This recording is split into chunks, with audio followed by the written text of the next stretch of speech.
ನಮಸ್ಕಾರ. ಇಂದಿನ ಈ ವಿಡಿಯೋದಲ್ಲಿ ಬಸವಣ್ಣನವರ ಮತ್ತೊಂದು ಅಮೂಲ್ಯ ವಚನವನ್ನು ತಿಳಿದುಕೊಳ್ಳೋಣ. ಈ ವಚನವನ್ನು ನಮ್ಮ ಜೀವನದಲ್ಲಿ ಹೇಗೆ ಸತ್ಯವಾಗಿ ಮತ್ತು ಒಳ್ಳೆಯ ರೀತಿಯಲ್ಲಿ ಬದುಕಬೇಕು ಎಂಬ ಮಹತ್ವದ ಸಂದೇಶವನ್ನು ನೀಡುತ್ತದೆ. ಬಸವಣ್ಣನವರ ವಚನ 2. ಕಳಬೇಡ ಕೊಲಬೇಡ, ಹುಸಿಯ ನುಡಿಯಲು ಬೇಡ, ಮುನಿಯಬೇಡ, ಅನ್ಯರಿಗೆ ಅಸಹ್ಯಪಡಬೇಡ, ತನ್ನ ಬನ್ನಿಸಬೇಡ, ಇದರ ಹಳಿಯಲು ಬೇಡ. ಇದೇ ಅಂತರಂಗ ಶುದ್ಧಿ, ಇದೇ ಬಹಿರಂಗ ಶುದ್ಧಿ, ಇದೇ ನಮ್ಮ ಕೂಡಲ ಸಂಗಮ ದೇವನಿಸುವ ಪರಿ. ಈ ವಚನದ ಸರಳ ಅರ್ಥ ಏನು ಎಂಬುದನ್ನು ಈಗ ನೋಡೋಣ. ಬಸವಣ್ಣನವರು ಈ ವಚನದ ಮೂಲಕ ನಮಗೆ ಕೇವಲ ಮಾತಿನಲ್ಲಿ ಒಳ್ಳೆಯವರಾಗಿರುವುದಲ್ಲ, ನಮ್ಮ ನಡೆ ನುಡಿಗಳಲ್ಲಿಯೂ ಒಳ್ಳೆತನ ಇರಬೇಕು ಎಂದು ತಿಳಿಸುತ್ತಾರೆ. ಈಗ ಈ ವಚನದ ಪ್ರತಿಯೊಂದು ಸಾಲಿನ ಸರಳ ಅರ್ಥವನ್ನು ನೋಡೋಣ. ಕಳಬೇಡ, ಬೇರೆಯವರ ವಸ್ತು ಕದಿಯಬಾರದು.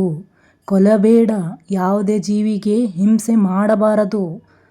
ಹುಸಿಯ ನುಡಿಯಲು ಬೇಡ, ಕೆಟ್ಟ ಅಥವಾ ನೋವು ಉಂಟು ಮಾಡುವ ಮಾತು ಆಡಬಾರದು.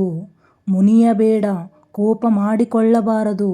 ಅನ್ಯರಿಗೆ ಅಸಹ್ಯಪಡಬೇಡ, ಯಾರನ್ನು ದ್ವೇಷಿಸಬಾರದು. ತನ್ನ ಬನ್ನಿಸಬೇಡ, ತನ್ನನ್ನು ತಾನೇ ಹೊಗಳಿಕೊಳ್ಳಬಾರದು. ಇದರ ಹಳಿಯಲು ಬೇಡ, ಈತರನ್ನು ನಿಂದಿಸಬಾರದು. ಇದೇ ಅಂತರಂಗ ಶುದ್ಧಿ, ಮನಸ್ಸನ್ನು ಶುದ್ಧವಾಗಿಟ್ಟುಕೊಳ್ಳುವುದೇ ಅಂತರಂಗ ಶುದ್ಧಿ. ಇದೇ ಬಹಿರಂಗ ಶುದ್ಧಿ, ನಮ್ಮ ನಡೆ ನುಡಿ ಒಳ್ಳೆಯದಾಗಿರುವುದೇ ಬಹಿರಂಗ ಶುದ್ಧಿ. ಇದೇ ನಮ್ಮ ಕೂಡಲ ಸಂಗಮ ದೇವ ನೆಲೆಸುವ ಪರಿ.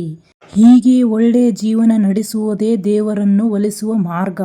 ಹೀಗೆ ಬಸವಣ್ಣನವರ ವಚನವನ್ನು ನಮಗೆ ಒಳ್ಳೆಯ ಜೀವನದ ದಾರಿಯನ್ನು ತೋರಿಸುತ್ತದೆ. ವಚನವನ್ನು ಕೇಳುವುದು ಮಾತ್ರವಲ್ಲ, ಅದರಲ್ಲಿ ಇರುವ ಸಂದೇಶವನ್ನು ನಮ್ಮ ಜೀವನದಲ್ಲಿಯೂ ಅಳವಡಿಸಿಕೊಳ್ಳೋಣ. ಈ ವಚನ ನಿಮಗೆ ಇಷ್ಟವಾಗಿದ್ದರೆ ವಿಡಿಯೋವನ್ನು ಲೈಕ್ ಮಾಡಿ, ನಿಮ್ಮ ಕುಟುಂಬ ಮತ್ತು ಸ್ನೇಹಿತರೊಂದಿಗೆ ಶೇರ್ ಮಾಡಿ. ಇನ್ನಷ್ಟು ಬಸವಣ್ಣನವರ ವಚನಗಾಗಿ ನಮ್ಮ ಚಾನಲನ್ನು ಸಬ್ಸ್ಕ್ರೈಬ್ ಮಾಡಿ. ಬಸವಣ್ಣನವರ ಆಶೀರ್ವಾದ ನಮ್ಮೆಲ್ಲರ ಮೇಲೆ ಇರಲಿ. ಓಂ ನಮಃ ಶಿವಾಯ.